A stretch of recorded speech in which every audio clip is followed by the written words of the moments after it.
क्या होगा जब एक ट्रेन अजीबोगरीब कारणों से 40 साल भविष्य में टाइम ट्रेवल कर जाती है, जहां पर भविष्य की पृथ्वी अब पूरी तरह से बदल चुकी थी और हर ओर सिर्फ तबाही के अलावा और कुछ नहीं बचा था। मगर ये सब हुआ कैसे और कैसे पूरी पृथ्वी भविष्य में तबाह हुई? वहीं क्या समय यात्रा करके आए हुए लोग फिर से पास्ट में जाकर पृथ्वी का भविष्य बदल उसे बर्बाद होने से रोक पाएंगे? चलिए शुरू से जानते हैं लेटेस्ट टाइम ट्रेवल सीरीज में। कहानी की शुरुआत साल 2023 से होती है, जहां हमेशा की तरह आज भी हर कोई सुबह होते ही अपने अपने कामों पर निकल पड़ा था। जहां रोजाना की लाखों की भीड़ के बीच कोई भी एक दूसरे को नहीं पहचानता और न ही आज के समय में किसी के पास इतना वक्त भी बचा है कि वे अपने आसपास के लोगों से इंटरेक्शन ही कर पाएं। जहां से इसी के बीच काफी सारे लोग अब ट्रेन के जरिए अपनी मंजिलों पर जाने लगते हैं, मगर किसी को अंदाजा तक नहीं था कि आज के ट्रेन के सफर के बाद सब कुछ बदल जाने वाला है। जहाँ अब जब ट्रेन अपने डेस्टिनेशन पर पहुँचने ही वाली थी कि तभी हर किसी के पास अचानक से मैसेजेस आने लगते हैं कि पूरी ही पृथ्वी पर बड़े बड़े भूकंप आ रहे हैं, जिससे कि उन्हें भी अब झटके लगने लगते हैं।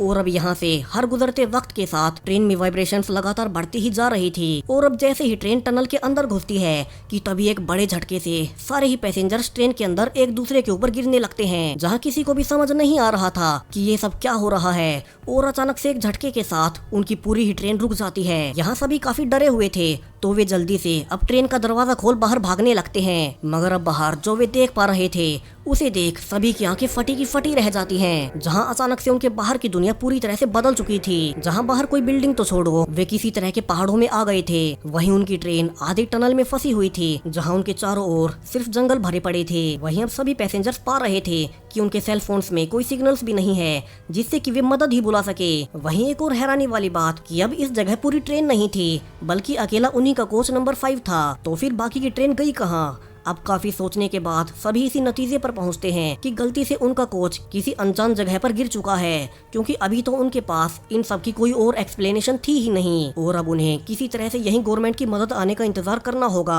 अब यहाँ से हमें सैम दिखाया जाता है, जो कि एक गवर्नमेंट एम्प्लॉय है और फायर फाइटर का काम करता है। तो वो अब ट्रेन अटेंडेंट के साथ मिलकर डरे हुए लोगों को संभालने लगता है और चेक करने लगता है कि कहीं किसी को ज्यादा चोट तो नहीं लगी है, जिसे कि देख यूमी भी अब उसकी मदद करने लगती है।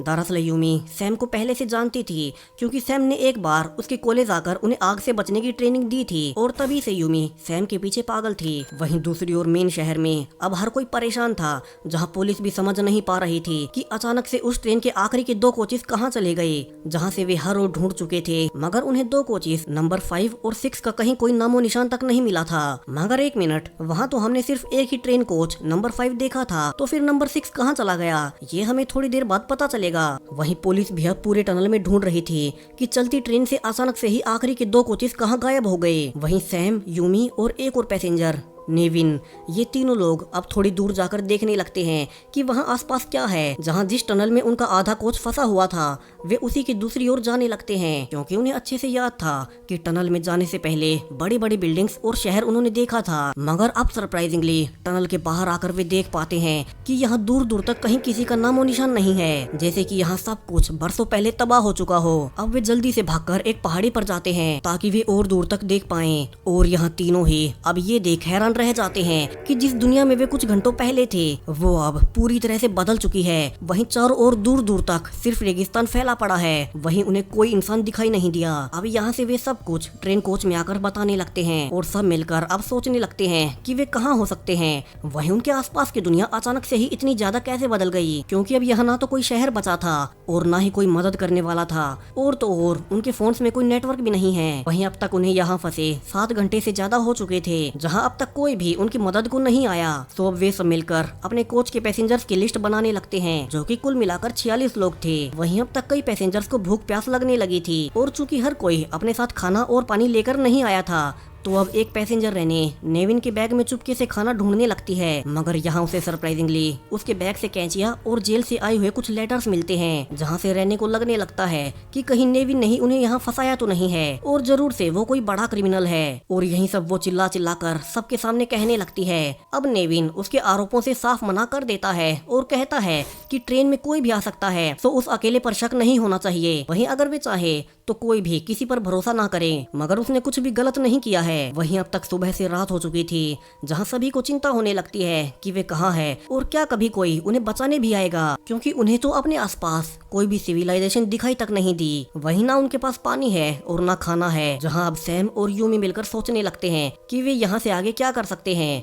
वहीं अब सुबह होते ही नेविन, जिस पर हर कोई रहने के आरोपों के बाद से शक कर रहा था, अब गुस्से में ट्रेन से निकल जाता है और आसपास देखने जाता है कि कहीं से उन्हें कोई मदद ही मिल जाए। अब इसी बीच वो चलते चलते एक गहरे गड्ढे में गिरने ही वाला था कि सही वक्त पर सैम और यूमी आकर उसे गिरने से बचा लेते हैं। वहीं अब तक ट्रेन के कई सारे लोग आसपास घूमकर वापस आ चुके थे और वे अब अपनी अपनी सारी जानकारियां शेयर करने लगते हैं, जिससे कि वे पता कर सके कि वे कहाँ हो सकते हैं। अब यहाँ से सबसे पहले ये चीज बताता है कि उसने यहाँ से पूर्व दिशा में एक बड़ा टावर देखा था, जो कि शायद से सालों पहले से बंद पड़ा था। मगर सरप्राइजिंगली कल यहाँ ट्रेन में आने से पहले ये चीन अखबार में पढ़ा था कि वो टावर तो साल 2023 में बनना शुरू होने वाला था और उसे करीब साल 2026 में बनकर पूरा होना था। मगर यहाँ ऑलरेडी बना हुआ है, और बना ही क्या, कई सालों से टूटकर पड़ा भी हुआ है। वहीं एक और यात्री केन को भी एक बोतल का टिन पड़ा हुआ मिला था, जिस पर मैन्युफैक्चर डेट साल 2026 की थी। वहीं ट्रेन में बायोनिस्ट शेन को कुछ ऐसे पौधे मिले थे जिन्हें आर्टिफिशियली मॉडिफाइड करके बनाया गया होगा।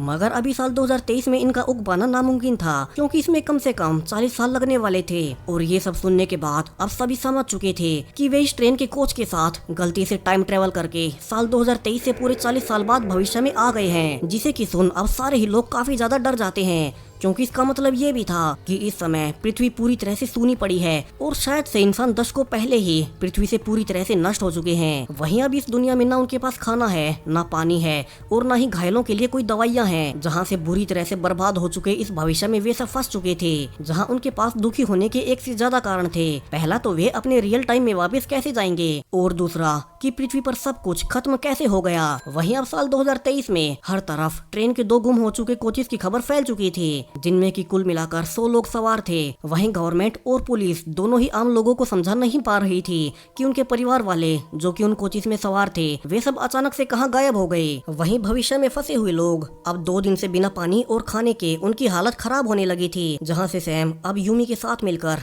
ट्रेन के ऊपर प्लास्टिक शीट बिछा देता है, जिससे कि अगर बारिश हो तो वे उसका पानी इकट्ठा कर सकें। वहीं समय उनके लिए सबसे बड़ी परीक्षा थी, क्योंकि डॉक्टर्स के अनुसार इंसानी शरीर ऑक्सीजन के बिना 3 मिनट, पानी के बिना लगभग 3 दिन और बिना खाने के सिर्फ 3 हफ्तों तक ही सरवाइव कर सकते हैं। और यहाँ उन्हें फंसे हुए अब तक दूसरा दिन पूरा होने आया था, यानी कि उन्हें जल्द ही सुबह होते ही आसपास पानी का कोई सोर्स ढूंढना ही होगा। वहीं अब सुबह होने तक लोगों की पानी के बिना हालत बुरी हो चली थी, तो अब जल्दी से सैम कुछ साथियों के साथ पानी ढूंढने लगता है, जहाँ से वे देख पा रहे थे कि उनके आसपास काफी सारे हरे भरे पेड़ पौधे हैं, सो यहाँ आसपास जरूर से पानी का कोई सोर्स होना चाहिए। सो तीनों अब उसी दिशा में आगे बढ़ने लगते हैं, जिस ओर अब तक कोई नहीं गया था।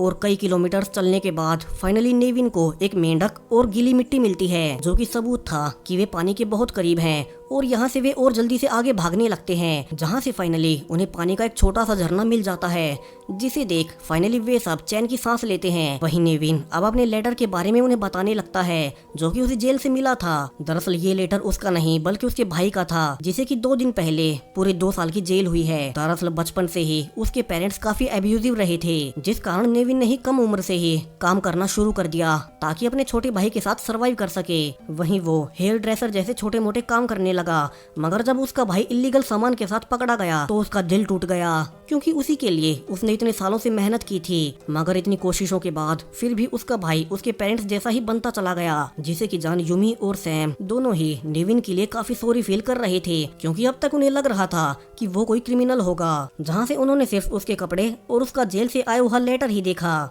वहीं किसी के पास उससे सच पूछने तक का वक्त नहीं था, मगर इस मुश्किल सिचुएशन में सबको एक दूसरे की मदद की जरूरत थी। और यहाँ आकर फाइनली उन्हें एक सोसाइटी होने का मतलब समझ आ रहा था। वहीं साल 2023 में तो वे सब सिर्फ एक भीड़ का हिस्सा भर थे, जहाँ कोई भी किसी को नहीं जानता, और आसपास इतने लोगों की भीड़ होने के बावजूद वे सब अंदर से अकेले ही थे, जो कि आजकल हमारे शहरों की असली दिशा को दिखाता है कि कैसे ऑनलाइन लोगों के हजारों दोस्त होते हैं, मगर रियल लाइफ में वे बिल्कुल अकेले होते जा रहे हैं। वहीं अब तक नेविन को यूमी भी अच्छे लगने लगी थी, क्योंकि ट्रेन से पहले उसने कई बार कॉलेज में यूमी को देखा था, मगर चूंकि वो खुद कम उम्र से काम करता आ रहा था और ना तो उसे कभी कॉलेज जाने को मिला और वो सिर्फ छोटे मोटे काम करता था, तो उसे लगा कि शायद से यूमी कभी उसे पसंद नहीं करेगी, मगर अब यहाँ भविष्य में आने के बाद से उसे यूमी काफी अच्छी लगने लगी। मगर अब वो पाने लगता है कि यूमी को वो नहीं बल्कि सैम पसंद है। अब यहाँ ये सब इतनी बड़ी प्रॉब्लम में फंसे हैं और यहाँ ये तीनों लव ट्रायंगल बना रहे हैं। वहीं अब तक बारिश भी आ गई थी तो उन्हें सरवाइव करने के लिए एक और उम्मीद मिल चुकी थी,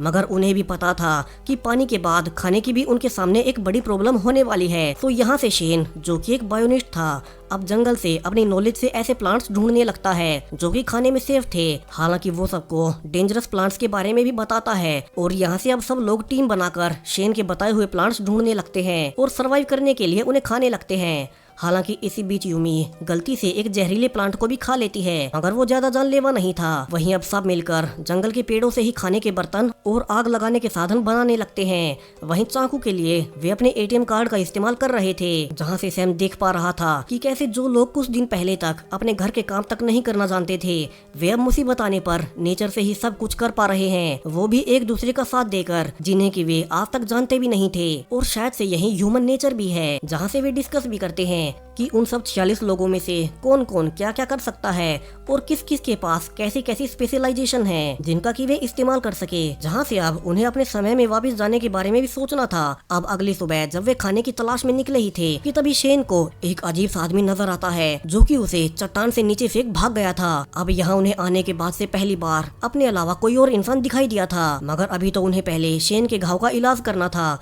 क्योंकि उसे काफी ज्यादा चोट आई थी। वहीं उनके पास मेडिकल नॉलेज वाला सिर्फ एक ही इंसान था, यूटो, मगर चूंकि वो भी सिर्फ मेडिकल्स का सिर्फ एक स्टूडेंट ही था तो वो काफी डर जाता है, मगर वे शेन को मरने भी नहीं दे सकते। तो वे सब अब शेन की प्लांट्स की नॉलेज का इस्तेमाल कर जंगल से एंटी बैक्टीरियल प्रॉपर्टीज के प्लांट्स का यूज कर इन्फेक्शन फैलने से रोकते हैं और फिर आसपास के साफ कपड़ों से उसकी पट्टियां करते हैं। जहां अब फाइनली 3 दिन बाद शेन को अच्छा महसूस होना शुरू होता है और वो होश में आ जाता है। अब यहाँ से वो सबको बताने लगता है कि उसने एक और आदमी को जंगल में भागते देखा था जो कि उसे चोट पहुंचाकर भाग गया, तो अब उन पर कोई और हमला न करे। इसके लिए एक सिक्योरिटी कंपनी में काम करने वाले येची के कहने पर वे अपने चारों ओर एक ट्रैप लगा देते हैं जिससे कि उनके पास कोई भी आए तो वहीं फंस जाए। और फाइनली एक ही दिन बाद उन्हें अपने ट्रैप में किसी के फंसने की आवाज आती है। अब वे जल्दी से उसे देखने भागते हैं, जहाँ से वे पाते हैं कि अब एक बच्चा जो कि उन्हीं के जैसे कपड़े पहने हुए है उनके ट्रैप में फंस चुका था, जो कि अब खुद को बचा भागने लगता है। जहाँ से सैम और यूमी अब कई किलोमीटर तक उसका पीछा भी करते हैं, मगर आखिर में एक छोटी की नदी के पास वे फंस जाते हैं, जिस नदी को वे खुद पहली बार देख रहे थे। और यहाँ से वो लड़का उन्हें कुछ देर इंतजार करने का कहकर वहाँ से चला जाता है। वहीं अब तक नेविन भी वहाँ आ चुका था, जहाँ से अब इंतजार करते हुए सैम दोनों को अपने पास्ट के बारे में बताने लगता है कि कैसे एक बार अपने काम के शुरुआती दिनों में उसने अपने सीनियर्स की बात नहीं मानी और उसी की लापरवाही के कारण एक एक्सीडेंट में उसके सीनियर ने अपने दोनों पैरों को गवा दिया, जिससे कि अब वो पूरे जीवन भर चल नहीं सकता था, और वो भी सिर्फ सैम की लापरवाही से, जिसका गिल्ट सैम को आज तक है और इसीलिए वो उसी दिन से लोगों की मदद के लिए जीने लगा। वहीं अब तक सरप्राइजिंगली अंधेरा होने के बावजूद वो लड़का अपने साथ कुछ लोगों को लेकर आ चुका था और यहाँ से वे सब अब उन्हें अपने साथ ले चलते हैं। और तीनों ये जानकर हैरान रह जाते हैं कि वहाँ उन्हीं की ट्रेन का दूसरा कोच था, जहाँ शुरू में बताया गया था कि ट्रेन के 2 कोचेस गायब हुए थे, मगर अब उन्हें पता चला कि ये दूसरा कोच जिसका नंबर 6 है उनके कोच नंबर 5 से कई किलोमीटर दूर पहुँच गया था और वे भी उन्हीं की तरह शुरू के दिन से ही यहीं फंसे हुए थे। अब यहाँ उन्हें हेक्टर वेलकम करता है, जिसे देखकर ही लग रहा था कि शायद से यहाँ के लोगों ने इसे लीडर चुना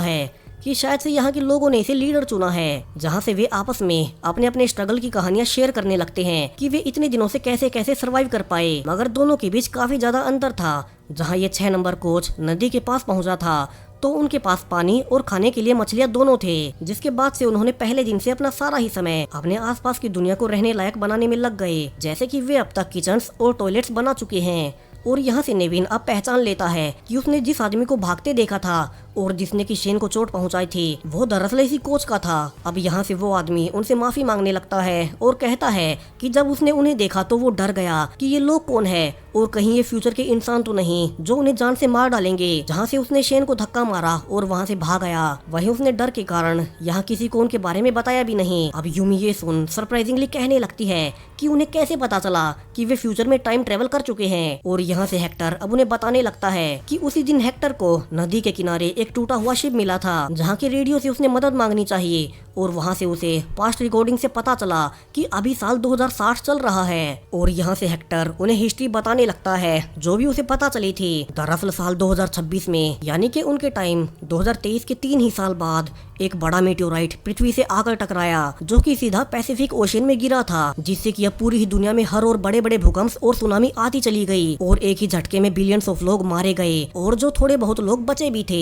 वे भी समय के साथ मारे गए क्योंकि जमीन से निकली हुई धूल पृथ्वी के वातावरण में फैल गई, जिससे कि सूर्य की रोशनी जमीन तक पहुंची ही नहीं और जिससे पृथ्वी पर इंसानों समेत ज्यादातर सारा ही जीवन समाप्त हो गया। मगर समय के साथ पृथ्वी से धूल के बादल हटते चले गए और अब साल 2060 में इंसानों के बगैर पूरी पृथ्वी फिर से पहले जैसी हरी भरी हो रही है। अब यहाँ से हेक्टर कहता है कि वे अगर किसी तरह से साल 2023 में फिर से लौट जाएं तो उन्हें जल्दी से गवर्नमेंट को आगाह करना होगा, जिससे कि वे पृथ्वी को मीटियोराइट के टकराने से बचा पाएंगे, वरना तो उनका परिवार, उनके जानने वाले हर कोई साल 2026 में मारे जाएंगे। सो उन्हें जल्दी से समय में पीछे जाकर पास्ट को बदलने का रास्ता ढूंढना ही होगा। अब क्या ये सब मिलकर फिर से पास्ट में जाकर पृथ्वी को नष्ट होने से बचा पाएंगे? वही वे जाएंगे कैसे? इन सारे ही सवालों के जवाब आपको इस सीरीज के दूसरे और आखिरी पार्ट में मिलेंगे। सो उसके लिए चैनल को अभी सब्सक्राइब करें ताकि सेकेंड पार्ट और बाकी की ऐसी ही ऑसम वीडियोस के नोटिफिकेशंस आपको मिलते रहें। Thank you.